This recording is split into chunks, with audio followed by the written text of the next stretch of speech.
In the book of First Maccabees, chapter 2, there's a haunting story. A group of people, faithful Sabbath keepers, refused to fight on the Sabbath. They were surrounded and they were killed.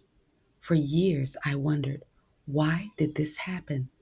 And why did Yahweh not protect them? And now I understand. Before fleeing to the mountains, Matthias made a declaration. Whosoever is zealous of the law and maintains the covenant, let him follow me. Notice that he didn't call for Sabbath keepers. He called for those who were zealous for the law. Second, he didn't say go running off in the wilderness by yourselves. He said, follow me. And he and his sons went to the mountains. These Sabbath keepers who escaped to the wilderness refused to follow Matthias. They weren't zealous. Matthias and his sons were zealous. They are the ones that tore down the blasphemous altar and rent their clothes and risked their lives. These Sabbath keepers weren't like that. Scripture says they sought after justice and judgment. And instead of going to the mountains with Matthias, they went down into the wilderness to escape the afflictions and suffering. And to Yahweh, motivation is everything. You can be a Sabbath keeper and still be a rebel. This reminds me of a passage in Ezekiel where the zealous are protected.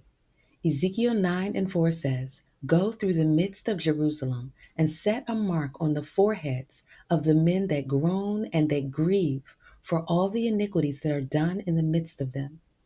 And he said to the first in my hearing, go after him into the city and smite, and let not your eyes spare, and have no mercy. Slay utterly old man and youth, and virgin and infants and women, but go ye not nigh any on whom is the mark. Begin at my sanctuary.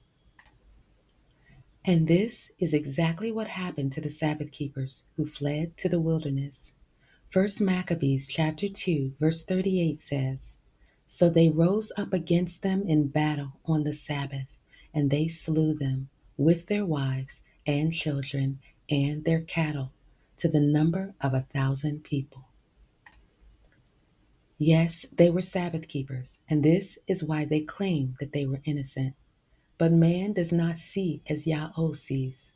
Man looks at the outward appearance, but Yahweh looks at the heart.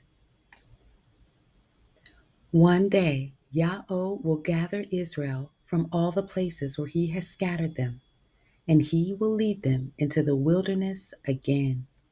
Therefore, as I live, saith Yahweh, I will reign over you with a strong hand, and with a high arm, and without wrath, outpoured wrath. I will bring you out from the nations, and will take you out from the lands wherein you were dispersed, with a strong hand, and with a high arm, and with outpoured wrath.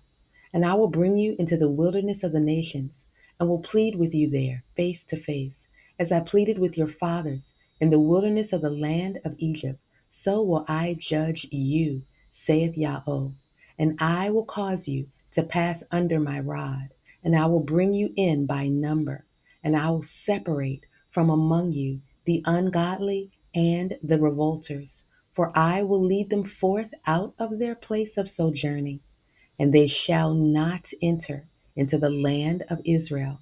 And ye shall know that I am the Most High, even Yahweh. Let us not only keep the Sabbath, let us be zealous for the law and maintain the covenant of the Most High. And we can rest assured that throughout all ages, none that put their trust in him shall be overcome.